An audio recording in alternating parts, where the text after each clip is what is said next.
ባለፈው 5 ዓመታት አጠቃላይ የጉራጌ ዞን ባህል ቋንቋ የቱሪዝም አቅም እንደዚህም ደግሞ ቱሪስት አገልግሎት ሰጪ ተቋማት ላይ በኪነ ጥበብ ዘርፍ ላይ እጅግ በርካታ ስራዎች የተሰሩበት ነው። በዚህ ስኬትም ጭምር ያገኘንበት ብለን ነው የወሰድነው። ያ ማለት ስኬቱ የጋራ የቅንጅት የሁሉ በተናበበ መልኩ የመጣ ውጤት ነው በሚል ስራዎቻችን በተገቢ የገመገምንበት መንገድ ነው ያለው። በተለይ እንደምናውቀው ጉራጌ በጣም ጥንታዊ የሆነ የካበተ ትልልቅ ባህል ታሪክ ያለው ማህበረሰብ ነው። ሆኖም ግን በጊዜ ሂደት እነዚህ የነበሩን ባህሎቻችን በማወቅም ባለማወቅም እየተውናቸው እየረሳናቸው በሌላ እየተካናቸው አንዳንዶቹ ደግሞ ጭራሽም እየተረሱ ይመጡ አንዳንዶቹ ግን ኖረው ደግሞ ብዙም ጎልተው ያልወጡ ባህሎች ነበሩና እነዚህ ላይ ቁጭትን በተላበሰ መንገድ ቁጭትን ባነገበ መንገድ በተገቢው አቅሞቻችን ለይተን የማህበረሰባችን እሴት የሆኑትን ታሪክ ባህል የሆኑትን በተገቢው አንዳንዶቹ በጥናት በተደገፈ መንገድ አንዳንዶቹ ደግሞ ጥናት የሚያስፈልጋቸው አልነበሩ በተጨባጭ ባለን መረጃ ተንተርሰን ለመስራት የሞከርናቸው ነገሮች አሉ። ከዚህ ውስጥ አንዱ የማህበረሰባችን አጠቃላይ መገለጫ የሆነው ክብረ በዓላቶች አሉ።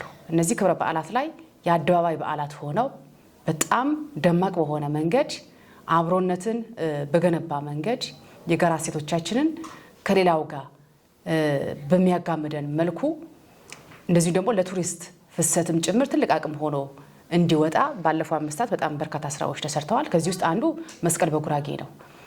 መስቀል እንደሚታወቀው ምናልባት በክርስትና እምነት ተከታይ የሚከበር በዓል ነው። እንደ ጉራጌ ደግሞ መገለጫው ነው። አደባባይ በዓል ሆኖ እንዲወጣ ለ8 ዙር ያው ያለፈው 5 ዓመታት ብቻ አይደለም ከዛ መስቀል ምን ጀመረው ስለነበረ መስቀል በጉራጌ በተለያዩ ወረዳዎች ባህላችን በጠበቀ መንገድ ገጠር ላይ ከተማ ውስጥ አዳራሾች ሳይሆን ይሄ እንዲከበር አድርገናል። በተመሳሳይ አረፋ በጉራጌ እንደዚሁ በደመቀ ሁኔታ ሃይማኖታዊ ባህላዊ ኩነታቸው ወይም ደግሞ ሁኔታቸውን ሳይለቁ የተከበሩበት መንገድ ነው ያለ። አሁንም እየተከበሩ የሚገኙበት ሂደት አለ። አሁን እነዚህ በዓላት መከበራቸው በነገራችን ላይ እንዳልኩ አንዱ ማህበረሰባችን እንዴት ነው በአከባበሩ ምክንያቱም እዚህ ጋር መረዳዳት አለ የቱሪዝሙ አስተሳሰር ገቢም አለ። አሁን አንዳንዴ ብክነት ብቻ አድርጎ የሚያስብም ጭምር አካል ስለነበረ የገቢ አማራጭ የገቢ ማስገኛ ማቅም እንደሆነ ብዙዎቻችን አንረዳውም።